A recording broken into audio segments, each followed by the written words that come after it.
Polisi menangkap pembakar mimbar Masjid Raya Makassar. Saat beraksi, pelaku diduga berada dalam pengaruh zat psikotropika.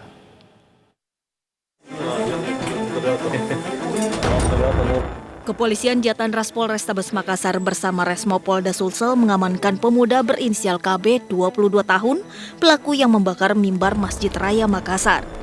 Pemuda ini diamankan petugas bersembunyi di Jalan Tinumbu, Kecamatan Bontoala. Identitasnya diketahui polisi setelah memeriksa sejumlah saksi dan rekaman CCTV masjid. Polisi akan melakukan tes urin dan tes kejiwaan terhadap pelaku karena diduga pelaku dalam pengaruh zat psikotropika saat melakukan aksinya. Motif yang dilakukan pelaku dalam membakar mimbar Masjid Raya ini karena sakit hati kepada pengurus masjid, yang mana setiap pelaku KB ini datang ke masjid untuk beristirahat, tidur di masjid, ini selalu dilarang oleh pengurus masjid maupun pihak security. Diduga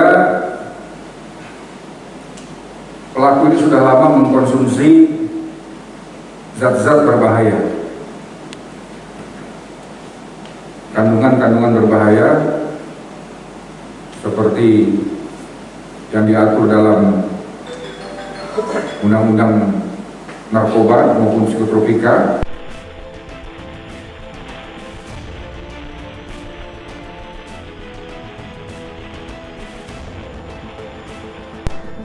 Sebelumnya pada dini hari, mimbar Masjid Raya dibakar orang tidak dikenal. Selain mimbar, pelaku juga membakar Al-Quran dan jubah imam masjid. Sebelum menjalankan aksinya, pelaku sempat menutup CCTV masjid dengan sajadah.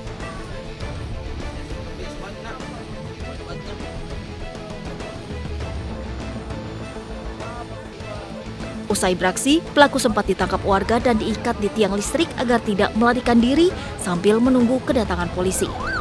Dari Makassar, Sulawesi Selatan, Andi dari Sungguh, Muhammad Nurbone, iNews melaporkan. Pemerintah mengutuk aksi pembakaran mimbar masjid di Makassar, Sulawesi Selatan. Menko Polhukam Mahfud MD meminta polisi usut tuntas kasus dan tidak buru-buru menyimpulkan pelaku menderita gangguan jiwa. Maka pertama-tama pemerintah menyatakan sangat menyesalkan kejadian tersebut dan mengutuk para pelakunya. Saya sudah memerintahkan dan ingin menegaskan kembali sekarang ini kepada aparat keamanan untuk mengusut kejadian itu. Dan pihak kepolisian memang sudah menangkap para pelaku. Yang di Makassar hari ini juga pelakunya sudah ditangkap dan sedang diproses untuk diselidiki dan disidik lebih lanjut atas kejadian itu. Saya berharap seperti yang sudah-sudah, maka pemeriksaan ini harus tuntas dan terbuka. Jangan terburu-buru memutuskan bahwa pelakunya orang gila, seperti yang sudah-sudah. Tim Inafis Polresta Samarinda memasang garis polisi di rumah Juwana. Gadis yang ditemukan telah menjadi tengkorak. Petugas juga membawa barang-barang yang diduga berkaitan dengan peristiwa pembunuhan.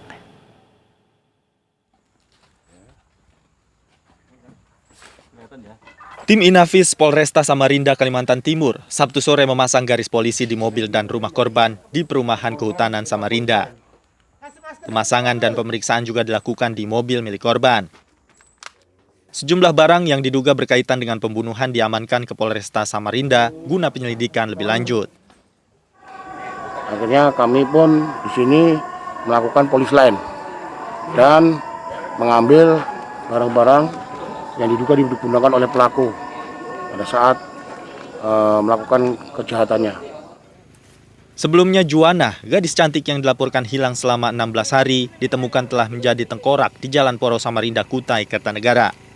Juwana menjadi korban pembunuhan rekan kerjanya di dalam mobil. Dari Samarinda, Kalimantan Timur, Mas Kardiansa, iNews melaporkan. Seorang ibu rumah tangga di Kabupaten Muna, Sulawesi Tenggara, tega korbankan anaknya untuk pesugihan. Peristiwa terbongkar setelah sang anak menceritakannya kepada ayahnya.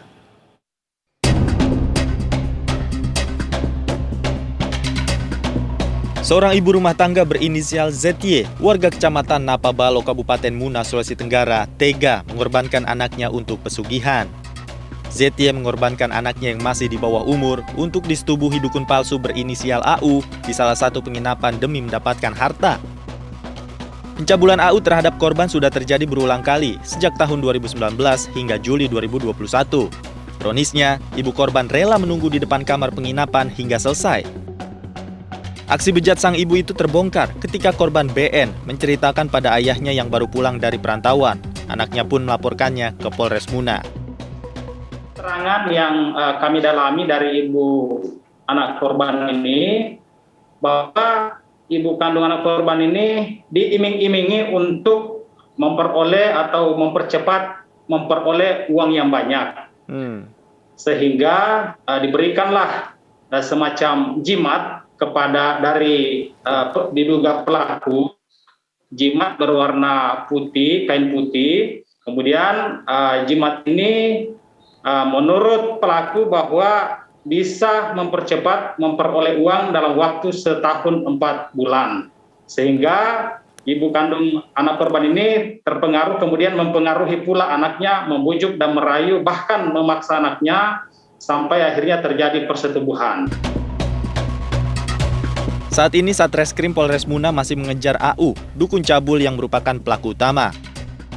Sementara ibu korban berinisial ZY telah ditetapkan sebagai tersangka dan terancam hukuman 15 tahun penjara.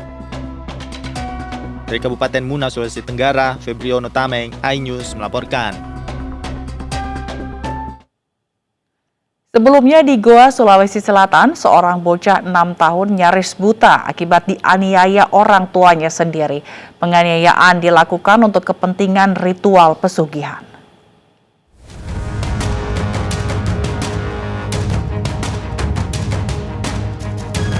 AP, bocah berusia 6 tahun ini terpaksa dirawat di Rumah Sakit Syekh Yusuf Goa, Sulawesi Selatan usai dianiaya orang tuanya sendiri. Bocah malang ini nyaris buta karena dianiaya di bagian mata. Tak hanya AP, kakak korban juga disiksa hingga tewas. Penganiayaan ini dilakukan oleh kedua orang tua korban sebagai ritual pesugihan. Ironisnya, aksi penganiayaan bahkan dibantu oleh paman dan nenek korban. Satreskrim Polres Goa, Sulawesi Selatan membongkar makam Dandi Saputra, kakak kandung bocah AP yang diduga tewas akibat dianiaya ibu kandungnya untuk pesugihan. Usai dibongkar, jenazah diotopsi guna memastikan penyebab kematian. Dalam kasus ritual pesugihan yang mengorbankan mata bocah berusia 6 tahun, 4 orang telah ditetapkan sebagai tersangka, yakni kakek, paman, dan orang tua korban. Dari Goa, Sulawesi Selatan, Tim Liputan iNews melaporkan. Setelah dinyatakan hilang selama 5 hari, tim SAR gabungan berhasil menemukan remaja pendaki gunung Muhammad Gibran Arashid. Korban ditemukan dalam kondisi selamat dan langsung dievakuasi.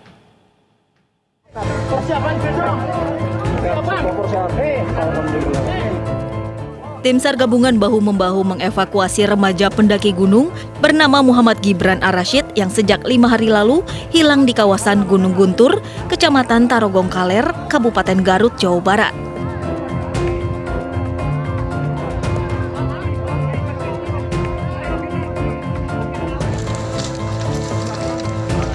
Gibran ditemukan di kawasan Curug Cikoneng dengan jarak hampir 1 km dari titik awal dilaporkan hilang di pos pendakian Gunung Guntur.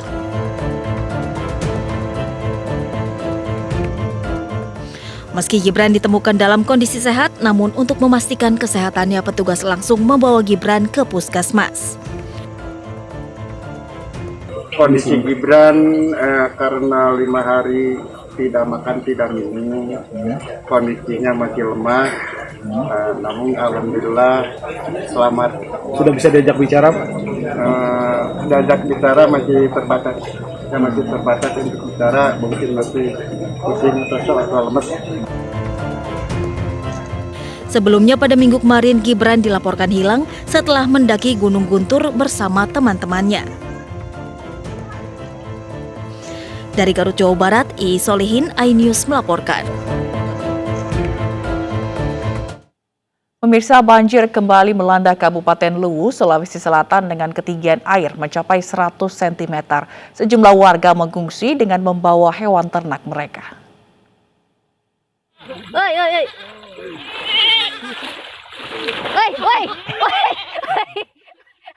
Banjir kembali melanda Kabupaten Luwu, Sulawesi Selatan dengan ketinggian air mencapai 100 cm.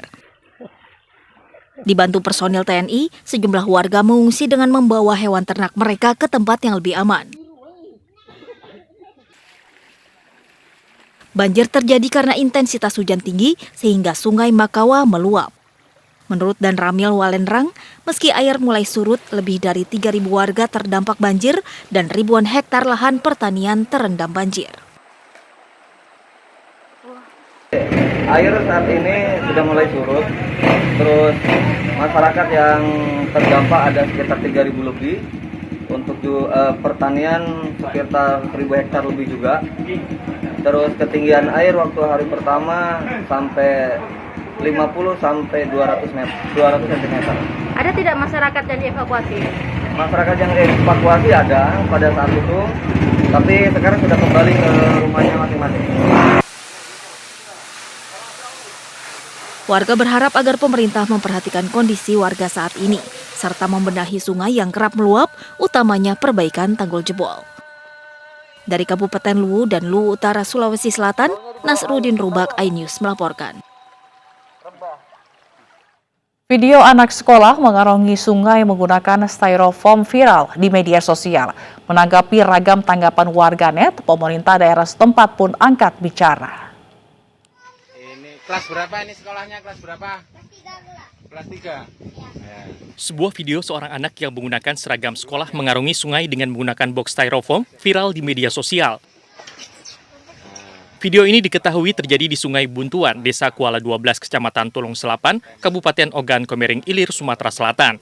Pemerintah daerah setempat pun angkat bicara mengenai video ini. Transportasi atau moda transportasi air itulah adalah hal biasa, karena itulah transportasi utama dan pilihan masyarakat setempat. Terkait dengan keterbatasan infrastruktur, misalnya jembatan menuju sekolah, karena ini bukan akses utama bagi masyarakat. Akses utamanya berada di dusun darat.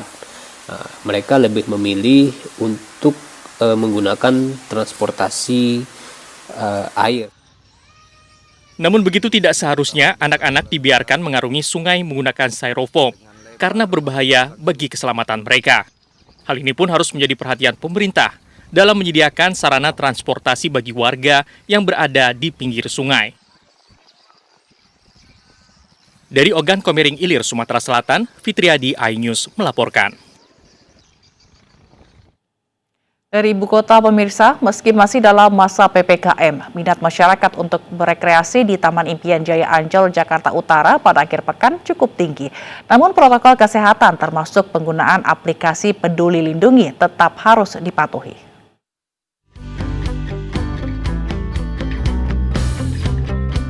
Kawasan Ancol kembali menjadi primadona warga untuk menghabiskan akhir pekan. Sejumlah warga terus berdatangan ke tempat-tempat wisata yang ada di Ancol. Salah satu aktivitas di tempat wisata ini yang tak boleh dilewatkan adalah berolahraga, apalagi di akhir pekan ini. Selain menjaga kesehatan, pengunjung juga dapat menikmati keteduhan dan sejumlah koleksi satwa.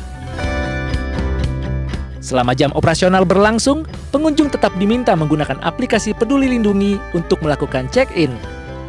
Selain itu bisa juga menunjukkan bukti vaksinasi minimal dosis pertama. Para pengunjung pun tidak keberatan untuk mematuhi protokol kesehatan agar penyebaran COVID-19 dapat terus dicegah.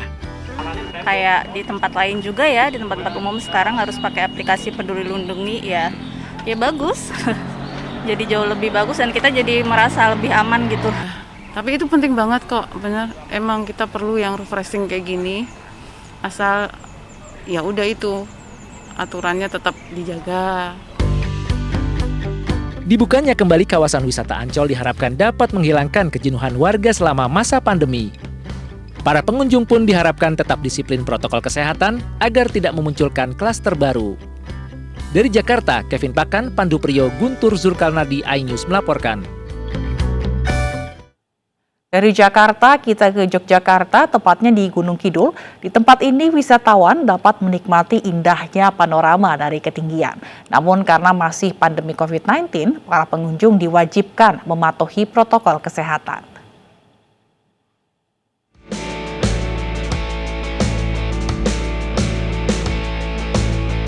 Setelah sempat tutup pada masa PPKM darurat lalu, objek wisata Heha Skyview di daerah Patuk Gunung Kidul, Yogyakarta sudah dibuka dan didatangi para wisatawan, khususnya di akhir pekan. Namun untuk mencegah penularan COVID-19, kapasitas pengunjung dibatasi maksimal hanya 25% saja dan wajib menjalankan protokol kesehatan. Tempat wisata ini menawarkan beragam titik atau spot foto dengan latar belakang yang indah di atas ketinggian. Buat yang suka foto dan mengunggahnya di medsos, pasti tempat ini menjadi favorit. Pertama kita nggak pernah ke sini, jadi nyoba wahana baru aja. Terus untuk kayak kan prokes ya, kita masih mematuhi protokol kesehatan, pakai masker gitu, cuci tangan. Ya insya Allah bisa safe lah ke kita gitu. Meski diharapkan dapat menghilangkan kejenuhan masyarakat selama masa pandemi, namun dibukanya kembali tempat wisata tidak membuat masyarakat abai akan protokol kesehatan. Dari Yogyakarta, Anissa Rizkia, Eko Nugroho, iNews melaporkan. Kementerian Pariwisata dan Ekonomi Kreatif mendorong pengembangan industri ekonomi kreatif di Kabupaten Situbondo dan Kabupaten Bondowoso, Jawa Timur. Dukungan tersebut disampaikan langsung oleh Menparekraf Sandiaga Salahuddin Uno melalui program Kabupaten Kota atau Kata Kreatif Indonesia.